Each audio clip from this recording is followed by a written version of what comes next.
আল্লাহ রাব্বুল আলামিন জান্নাত এবং জাহান্নামকে এমন ভাবে তৈরি করলেন যেমনি ভাবে বাংলাদেশ অথবা পৃথিবীর স্টেডিয়ামগুলোর মধ্যে গ্যালারি বানানো রয়েছে। মাঠের মধ্যে খেলোয়াড়রা খেললে চতুর্পাশ থেকে শ্রোতারা দর্শকরা সব কিছু দেখতে পায়। আল্লাহ রাব্বুল আলামিন জান্নাত জাহান্নাম কেমন ভাবে তৈরি করলেন, জান্নাতীরা জান্নাতে বসে বসে দেখতে পাবে জাহান্নামীদের অবস্থা, আবার এই জাহান্নামীরা জান্নাতীদের অবস্থাও দেখবে। আমার ভাইরা, আল্লাহ তাআলা কেন এই ব্যবস্থা রাখলেন জানেননি? সামান্য একটা উদাহরণ দিলে বুঝবেন। আপনারা যখন প্রচন্ড পিপাসা লাগে, পিপাসা লাগা অবস্থায় পানি যদি না পান তেমন কোনো সমস্যা নাই, কিন্তু পিপাসা লাগা অবস্থায় আপনার সামনে যদি পানি ধরা হয় আর আপনাকে পানি না দেওয়া হয়, তাইলে ওই কষ্টটা কোনোভাবে সহ্য করার মতো না, ঠিক কিনা? আল্লাহ রাব্বুল আলামিন জাহান্নামীদের শাস্তি আরো তীব্র করার জন্য তাদেরকে জাহান্নামের মধ্যে শাস্তি দিবেন, আর অপরদিকে জান্নাতীদের আরাম আয়েশও তাদেরকে দেখাবেন। আল্লাহু আকবার। একদিকে জাহান্নামীরা জাহান্নামের শাস্তি ভোগ করতেছে, অপরদিকে দেখতেছে জান্নাতীরা কত ধরনের আমোদ ফুর্তি করতেছে, কত ধরনের ফল খায়, কত ধরনের ফল, কত ধরনের গোস্ত, কত ধরনের শরবত, কত ধরনের আমোদ ফুর্তি তারা করে। এমনিতেই জাহান্নামের শাস্তি, আবার যখন দেখে অন্য মানুষ আনন্দ করে তখন এই কষ্টটা আরো বেশি তীব্র হয়ে যায়। আর অপরদিকে জান্নাতীরা দেখবে তারা দুনিয়ার জমিনে একই সমাজে বসবাস করত, একই এলাকার মধ্যে বসবাস করত, কেউ কেউ একই ঘরের মধ্যে বসবাস করত, একই অফিসের মধ্যে চাকরি করত, একই কারখানায় কাজ করত। তারা দেখবে তারা নিজেরা জান্নাতে আর নিজের সহকর্মীরা অথবা সহপাঠীরা অথবা এলাকার লোকেরা জাহান্নামের আগুনের মধ্যে জ্বলতেছে, পড়তেছে। নাউযুবিল্লাহ। তখন তারা বলবে, আরে দুনিয়ার জমিন থাকতে উলামায়ে কেরাম যে আমাদেরকে জান্নাতের কথা বলছেন, জাহান্নামের কথা বলছেন, এই যে সেই জান্নাত আমরা পাইছি, আর যেই জাহান্নামের কথা বলছে এই যে আমার এলাকার মানুষ, আমার ভাই, আমার বন্ধু, আমার সহকর্মী, সেই জাহান্নামে গেছে। নাউযুবিল্লাহ। জান্নাতি এবং জাহান্নামীরা একে অপরকে দেখবে। কুরআনুল কারীমের মধ্যে আল্লাহ তাআলা সূরা মুদ্দাসসিরের মধ্যে বলেন, ফি জান্নাতি ইয়াতাসাআলুন। জান্নাতীরা শুধু জাহান্নামীদেরকে দেখবে এই বিষয়টা এমন না, তারা জান্নাতের আরাম আয়েশ ভোগ করবে, জান্নাতের ফল ফলাদি খাবে, জান্নাতের গোশত, পাখি বোনা, মাছ বোনা, কলিজা বোনা, সব ধরনের নেয়ামত পাবে, সব ধরনের দামি দামি পৃথিবীর জমিনে যেগুলো কল্পনা করা যায় না এমন আনন্দ ফুর্তি, এমন দামি খাবার এবং সম্পদ পাওয়ার পর এই জান্নাতীরা একে অপরের সাথে আলাপ করবে। ফি জান্নাতি ইয়াতাসাআলুন আনিল মুজরিমিন। কাদের সম্পর্কে আলোচনা করবে? ওই যে জাহান্নামের মধ্যে জ্বলতেছে, একজন আরেকজনকে দেখাইবে, ওই যে দেখো, ওই যে দেখো আমার পাশের বাড়ির এক ভাই জাহান্নামের মধ্যে জ্বলতেছে, ওই যে দেখো আমার সাথে একই সাথে চাকরি করতো, আমি একই কারখানায় কাজ করতাম, আমি একই অফিসে চাকরি করতাম, দেখো আমি জান্নাতে, সে জাহান্নামে। একজন আরেকজনকে বলবে তারা জাহান্নামে আসার কারণটা কি। এক পর্যায়ে তারা একে অপরের কথা বলতে বলতে জাহান্নামীদেরকেও চিল্লায় জিজ্ঞেস করবে, রে জাহান্নামীরা, তোমাদেরকে কোন অপরাধে জাহান্নাম দেওয়া হলো? কেন তোমরা জাহান্নামে আসলা? কি কারণে তোমাদেরকে জাহান্নাম দেওয়া হলো? এবার জাহান্নামীরা চিল্লাবে আর কানবে আর বলবে, রে জান্নাতীরা, শুনো শুনো শুনো, তোমাদেরকে আল্লাহ জান্নাত দিলেন, তোমরা আল্লাহর বিধান পালন করছো, আল্লাহর পয়গম্বরের আদর্শ অনুসরণ করছো, এই জন্য তোমাদেরকে আল্লাহ জান্নাত দিলেন। আর আমরা আল্লাহর বিধান সঠিকভাবে পালন করতে পারি নাই, আল্লাহর পয়গম্বরের অনুসরণ আমরা করতে পারি নাই। শুধু তাই নয়, উল্লেখযোগ্য কিছু বড় অপরাধ আমরা করলাম, এই জন্য আল্লাহ আমাদেরকে আজকে জাহান্নাম দিছে। নাউযুবিল্লাহ।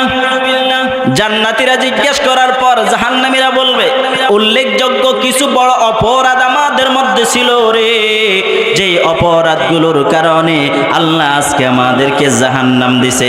এবার জান্নাতীরা জিজ্ঞাসা করবে, ও জাহান্নামী ভাই, একই এলাকায় বসবাস করতাম, একই সমাজের মধ্যে বসবাস করতাম, একই কারখানায় কাজ করতাম, কেন রে, কি অপরাধে তোমাকে জাহান্নাম দেওয়া হলো? এবার ওই জাহান্নামী চিল্লাবে, কান্না করবে আর বলবে, এরে জান্নাতীরা, তোমরা দুনিয়ায় থাকতে জানছো, আমরা দুনিয়ায় থাকতে জানছি নামাজ না পড়লে জান্নাত পাওয়া যাবে না, নামাজ না পড়লে আল্লাহ তাআলার শাস্তি পাবো। আমরা দুনিয়ায় জানছি কিন্তু মানি নাই, তোমরা জানার পরে মানছো। ফি জান্নাতি ইয়াতাসাআলুন আনিল মুজরিমিন মা সালাকাকুম ফি সাকার ক্বালু লাম নাকু মিনাল মুসাল্লিন। আমাদেরকে এক নম্বরে যে অপরাধে জাহান্নামে দেওয়া হলো সেটা হচ্ছে আমরা মুসল্লি ছিলাম না। নাউজুবিল্লাহ বলি, কি ছিল না? বলেন তো, আমার কথা না কোরআনের কথা? আরো জোরে বলেন, কার কথা? কোরআনের কথা। সত্য না মিথ্যা? আরো জোরে বলেন, সত্য না মিথ্যা? কোরআনকে যে মিথ্যা মনে করবে, কোরআনের কোন কথার উপর যারা সন্দেহ করবে, তারা মুসলিম না অমুসলিম? মুসলিম না কাফের? কোরআনকে নিয়ে যারা সন্দেহ করে এরা মুসলিম না কাফের? এবার ওই জান্নাতি এবং জাহান্নামীর কথাগুলো আল্লাহ তাআলা কোরআনুল কারীমের মধ্যে সুন্দরভাবে সাজায় দিলেন। জান্নাতীরা জিজ্ঞেস করবে, কোন অপরাধগুলোর কারণে তোমরা জাহান্নামে আসলা? জাহান্নামীরা সিরিয়াল ধরে বলবে, এক নম্বরে আমরা মুসল্লি ছিলাম না, লাম নাকু মিনাল মুসাল্লিন, আমরা নামাজ পড়তাম না, এজন্যই আমাদেরকে জাহান্নাম দেওয়া হয়েছে। এরে সমাজের ভাই, ও আমার বোন, ও আমার পর্দার আড়ালের মা, আজকে উলামায়ে কেরামের কথা তোমাদের ভালো লাগে না। শীতের দিনে নামাজের কথা বললে মেজাজটা বড় খারাপ হয়ে যায়। ফজরের নামাজ তুমি পড়তে পারো না, এশার নামাজ তুমি পড়তে পারো না। অনেক মুসলমান আছে 5 ওয়াক্ত নামাজের 1 ওয়াক্ত নামাজও পড়ে না। কি বলেন ঠিক কি না? এমন একদিন সময় আসবে রে, রে ভাই ও বন্ধু, এমন একটা সময় আসবে রে, তখন আফসোস করবা আর বলবা, ইয়া লাইতানি কুনতু তুরাবা, হায় আফসোস যদি আমি মাটি হয়ে যাইতাম, আমি যদি মাটির সাথে মিশে যাইতাম তাইলে কতই না ভালো হইতো। দুনিয়ার জমিনে আল্লাহ তো আমাদের সব জানা দিছে, নামাজ না পড়লে জাহান্নামে যাওয়া লাগবে, আল্লাহর বিধান পালন না করলে জাহান্নামে যাওয়া লাগবে। কোরআন দ্বারা প্রমাণ করা হয়েছে, আল্লাহর পয়গম্বরের হাদিস দ্বারা প্রমাণ করা হয়েছে। আমি তো মানি নাই, আমি তো জাহান্নামে চলে আসছি, তখন আফসোস করলেও কোনো লাভ হবে না। ঠিক কিনা? তবে আমার দেশের অনেক মানুষ জান্নাত তো কিনে নিয়েছে। কেমনে কিনছে তাদের কথা শুনলেই বোঝা যায়। বর্তমানে আমাদের দেশের প্রত্যেকটা চায়ের দোকান এক একটা সংসদ ভবন। কি বলেন ঠিক কিনা? কথায় কি কোনো সন্দেহ আছে নাকি? আমাদের দেশের এক একটা চায়ের দোকান এক একটা সংসদ ভবন। এক একজন স্পিকার হয়ে যায়, এক একজন মন্ত্রী মিনিস্টার হয়ে যায়। টেবিলে থাপ্পড় দিয়া বলে, আমারে ছাড়া আল্লাহ আর কারে জান্নাত দিবে? আছে না? না।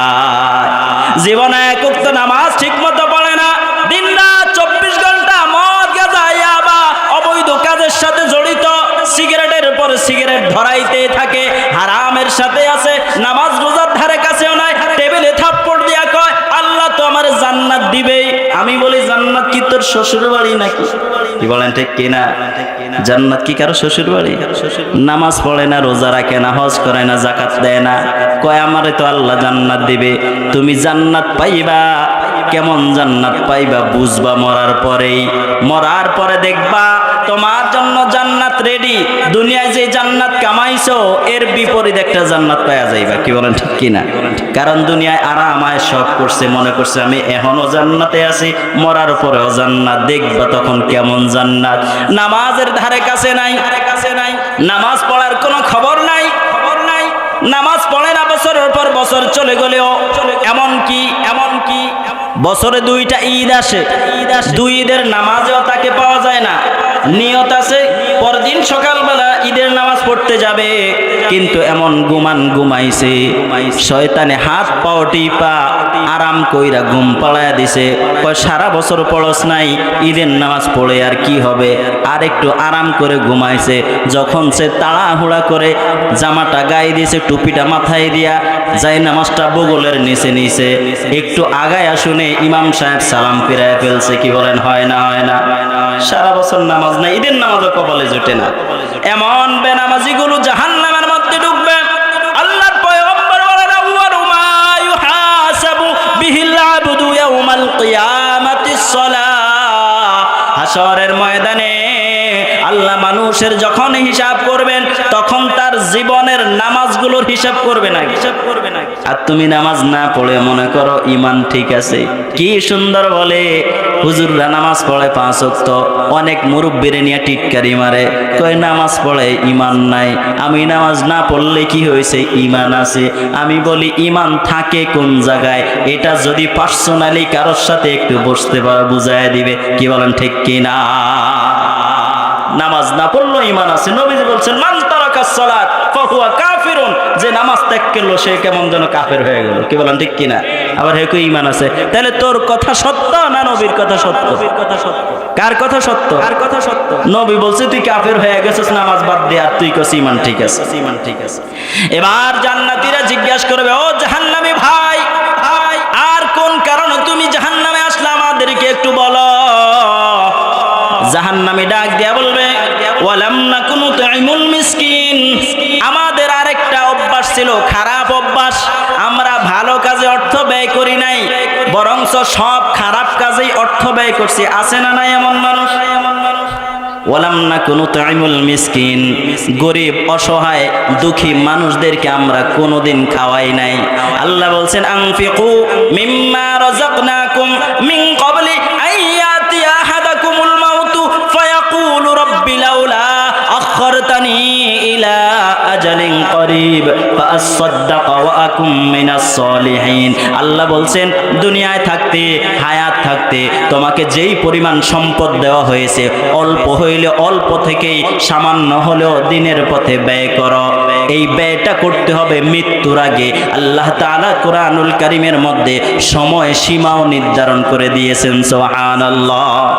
মিন ক্বাবলি আন ইয়াতিয়া আহাদাকুমুল মাউত, মৃত্যুর আগে করো।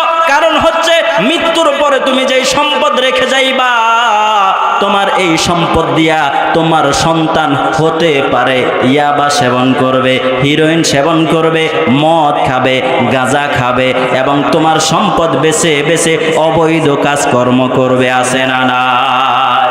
এরকম সন্তান কি সমাজে দিয়ে একটা পাওয়া যায়নি? পাওয়া যায় না? এজন্য আল্লাহ সীমা রেখা নির্ধারণ করে দিয়েছেন, মিন ক্বাবলি আন ইয়াতিয়া আহাদাকুমুল মাউত, মৃত্যুর আগে করো। এর কারণ হচ্ছে মৃত্যুর পরে তুমি এক সময় আফসোস করবা। ফায়াকুলু রাব্বি লাউলা আখখারতানি ইলা আজালিন করিব, একদল মানুষ আল্লাহর কাছে বলবে, আল্লাহ আমারে যদি আরেকটু সময় দিতা। আল্লাহ বলবেন, সময় দিলে কি করতা? সে বলবে, ফাআসাদদাক ওয়া আকুম মিনাস সলিহিন, যদি আবার সময় দাও, যা সম্পদ দিবা সব মানুষদের, গরিব দুঃখী অসহায়দের পিছনে ব্যয় করব, ব্যয় করে বুজুর্গ আল্লাহর ওলি পীর সাহেব হইয়া কবরে আসতাম। আল্লাহ বলবেন না, একটুও সময় দেওয়া সম্ভব না। কি বলেন, ঠিক কিনা? সময় তোমার হায়াত যতদিন আছে ততদিন হায়াত থাকতে তুমি বুঝো নাই, বুঝে শুনিও আবার তুমি কাজ করো নাই। আমার দেশের মানুষের অর্থ সম্পদ বাড়ছে, সামাজিক উন্নতি হয়েছে, পারিবারিক উন্নতি হয়েছে, ব্যাংক ব্যালেন্স বাড়ছে, কিন্তু কিছু কিছু মানুষের দানের হাতটা ছোট হয়ে গেছে। কি বলেন, ঠিক কিনা? কিছু কিছু মানুষের টাকার মাধ্যমে মদের আসর বসে, কিছু কিছু মানুষের টাকার মাধ্যমে 2 টাকার নায়িকাদেরকে বহু টাকা দিয়ে কিনা হয়, কিছু কিছু মানুষের টাকার মাধ্যমে নর্তকী ভাড়া করা হয়, কিছু কিছু মানুষের টাকার মাধ্যমে কনসার্টের ব্যবস্থা করা হয়। আছে না নাই? আল্লাহ রাব্বুল আলামিন এই জাহান্নামীদেরকে দুনিয়ার জমিনে ব্যয় না করার কারণে জাহান্নামে দিবেন। এবার জান্নাতীরা যখন জিজ্ঞাসা করবে, আর কি কারণে তুমি জাহান্নামে আসলা? এক নম্বরে জানলাম লাম নাকু মিনাল মুসাল্লিন, তুমি মুসল্লি ছিলে না। দুই নম্বরে জানলাম ওয়ালাম নাকু নুতঈমুল মিসকিন, তুমি মিসকিনদেরকে খাওয়া নাই, দান খয়রাত করো নাই। তিন নম্বরে আর কোনো কারণ আছে নাকি? কি কারণে তুমি জাহান্নামে আসলা? এবার সেই জাহান্নামে ডাক দিয়ে বলবে ওয়া কুন্না নাখুদু মাআল খাইদিন। তিন নম্বরে জাহান্নামীরা উত্তর দিবে ওয়া কুন্না নাখুদু মাআল খাইদিন। তিন নম্বরে বলছে আমরা যারা আমাদেরকে সৎ কথা বলতো, যারা আমাদেরকে কোরআনের দিকে ডাকতো, যারা আমাদেরকে নামাজের কথা বলতো, তাদের সাথে আমরা ঝগড়া বাজায়া দিতাম। কি বলেন, আছে না নাই? জাহান্নামীরা বলবে তিন নম্বরে কেন আমাদেরকে জাহান্নাম দিল জানো নি? ওয়া কুন্না নাখুদু মাআল খাইদিন। সৎ পথে ডাকনেওয়ালা, হকের পথে ডাকনেওয়ালা, নামাজের দিকে ডাকনেওয়ালা, সুদ থেকে ফিরানেওয়ালা, চুরি থেকে আটকানেওয়ালা, জিনা থেকে ফিরানেওয়ালা, মদ খাওয়া থেকে আটকানেওয়ালা, নেশা থেকে আটকানেওয়ালা উলামায়ে কেরামদের বিরোধিতা করে প্রয়োজনে তাদেরকে আমরা জেলখানায় আটকায় দিতাম। আছে না নাই? ওয়া কুন্না নাখুদু মাআল খাইদিন। যারা আমাদেরকে ভালো কথা বলতো তাদের সাথে ঝগড়া বাজায় দিতাম, দ্বন্দ্ব বাজায় দিতাম, তাদেরকে আমরা হ্যায় প্রতিপন্ন করতাম, নিচু করে রাখতাম, তাদেরকে আমরা কোনো মূল্য দিতাম না। মাঝে মাঝে আমরাই বলতাম হুজুর লাগে কোন কাজে? আছে না নাই? হুজুর লাগে কোন কাজে? জন্ম থেকে মৃত্যু পর্যন্ত, এমনকি কবরে রাখার সময় পর্যন্ত লাগে। কি বলেন ঠিক কি না? জন্ম থেকে মৃত্যু পর্যন্ত প্রতিটা কাজে যদি হুজুরকে শরীক রাখো, দেখবা তোমার এই কাজ 100% সুন্দর হবে এবং এই কাজের বিনিময় আল্লাহ 100% পুরস্কার দিবে। সুবহানাল্লাহ বলি, সুবহানাল্লাহ বলি। হুজুর লাগে কোন কাজে? হুজুর লাগে সব কাজে। কি বলেন ঠিক কি না? যারা হকের কথা বলে তাদেরকে আমরা হ্যাঁ প্রতিপন্ন করলাম, তাদেরকে সমাজের মধ্যে মাথা নিচু দিয়ে থাকতে বাধ্য করলাম, তাদের কোনো আমরা মূল্যায়ন করি নাই, তাদের সাথে আমরা ঝগড়া বাজায় রাখতাম। এই জন্যই আল্লাহ আমাদেরকে জাহান্নাম দিলেন। এবার ওই জান্নাতি জিজ্ঞাসা করবে, জান্নাতীরা জিজ্ঞাসা করবে আর কোন কারণে তোমাদেরকে জাহান্নাম দেওয়া হলো? এবার জাহান্নামীরা ডাক দিয়ে বলবে চতুর্থ নম্বরে যেই কারণে আমাদেরকে জাহান্নাম দেওয়া হলো, ওয়া কুন্না নুকাজ্জিবু বিয়াউমিদ্দিন, আমরা কিয়ামতের দিনকে অস্বীকার করতাম। নাউযুবিল্লাহ। এরে ভাই, কিয়ামতকে যারা অস্বীকার করে, কিয়ামতের দিনকে যারা অস্বীকার করে, এরা মুসলিম না অমুসলিম? আমাদের ইমানের একটা অংশ হচ্ছে কিয়ামতকে আমরা বিশ্বাস করি। কি বলেন ঠিক কিনা? ইমানে মুফাসসালের মধ্যে আছে আমানতু বিল্লাহি ওয়া মালাইকাতিহি ওয়া কুতুবিহি ওয়া রুসুলিহি ওয়াল ইয়াউমিল আখিরি ওয়াল কদরি খাইরিহি ওয়া শাররিহি মিনাল্লাহি তাআলা ওয়াল বা'সি বা'দাল মাউত। পঞ্চম নম্বরে আছে কিয়ামতের দিন, আর সপ্তম নম্বরে আছে পুনরায় জীবিত হওয়ার। এই দোনোটাই আমরা বিশ্বাস করি, কিয়ামত হবে এবং আমাদেরকে পুনরায় জীবিত করা হবে। ঠিক কিনা? জাহান্নামীরা জাহান্নামে যাওয়ার চতুর্থ কারণ হচ্ছে ওয়া কুন্না নুকাজ্জিবু বিয়াউমিদ্দিন, আমরা কিয়ামতের দিনকে অস্বীকার করতাম। কিয়ামতকে যদি বিশ্বাস আমরা করতাম তাইলে তো আমরা চুরি করতে পারতাম না। কিয়ামতকে যদি বিশ্বাস করতাম তাইলে নামাজ বাদ দিতে পারতাম না। কিয়ামতকে যদি আমরা বিশ্বাস করতাম সমাজের অন্যায় অপরাধের সাথে আমরা জড়িত থাকতে পারতাম না। কিয়ামতকে যদি আমরা বিশ্বাস করতাম তাইলে কোরআনের সাথে আমাদের সম্পর্ক ভালো থাকতো। ঠিক কিনা? এ ভাই, শরীয়তপুরের মধ্যে এরকম অনেক জালেম আছে, সুদ খায় প্রকাশ্যে। আছে না নাই? আবার বড় বড় গলায় কথা কয়। আছে না নাই? বাপ সাপ কি যদি কোনোদিন মসজিদে ঢুকে একদম মসজিদের উপরে সিঁড়ি পর্যন্ত নিজের জুতা নিয়ে উঠে। আছে না নাই? আমার কাছে আছে, আমি চিনি। এরা এই বাজারে ঘুরে আর বলে দুনিয়ায় যা হওয়ার হবে, দুনিয়ায় যা করার করে নেই, পরকালে যা হওয়ার হবে। আবার দুই একজনে এমনও বলে পরকাল বলতে কিছু নাই, এটা হুজুররা ভয় দেখায়। নাউযুবিল্লাহ। পরকাল আছে কিনা মরার পরে একটু দেখো। কি বলেন ঠিক কিনা? আমার ভাইরা, আমার বন্ধুরা, যারা কিয়ামতের উপর বিশ্বাস রাখে এরা কোনো অপরাধ করতে পারে না। কিয়ামতকে যারা বিশ্বাস করে এরা নামাজ বাদ দিতে পারে না, ঠিক কিনা?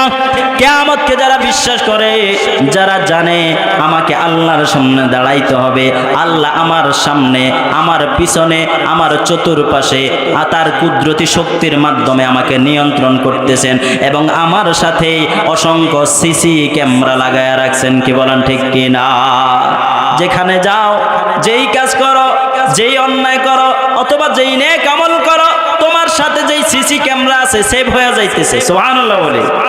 আমাদের সাথে দুইজন ফেরেশতা আসেনি, আসে না শুধু, আবার তাফসীরের মধ্যে পাওয়া যায় আল্লাহ তাআলা প্রত্যেকটা মানুষের গালের মধ্যে গোপন একটা মেমরি ফিট করে রাখছে। আল্লাহু আকবার। অনেকে হয়তো বা কথাটা নতুন শুনছেন, আসলে সত্য। হাশরের ময়দানে আল্লাহ তাআলা সেই গোপন মেমরি বের করে ভিডিও দেখাবে। গাছের নিচে বৈশা বৈশা পরিকল্পনা করছো, আগামীকালকে কোর্টে হাজিরা আছে, মিথ্যা সাক্ষী দিলে 10,000, আছে না নাই? আছে না নাই? আগামীকালকে অমুক জায়গায় দলিল হবে, মিথ্যা দলিলে সাইন দিলেই 20,000, আছে না নাই? আগামীকালকে অমুক জায়গায় ইয়াবা আসবে, আমি যদি যাই একটু হামতাম করতে পারি, চালানের অর্ধেক অংশ আমি পায়া যাবো, আছে না নাই? সেভ হয়ে যাবে।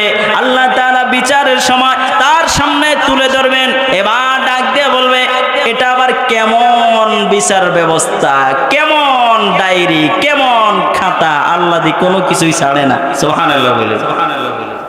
কোনো কিছু এর মধ্য থেকে বাদ যায় না, সব কিছু পাওয়া যাবে। এজন্য আমরা জানলাম জাহান্নামে যাওয়ার প্রধান 4টি কারণ। 1 নম্বর কারণ হচ্ছে নামাজ না পড়লে যাইতে হবে জাহান্নামে, কি বলেন ঠিক কিনা? নামাজ না পড়লে কোথায় যাব? জাহান্নাম। নামাজ পড়বো না ছাড়বো?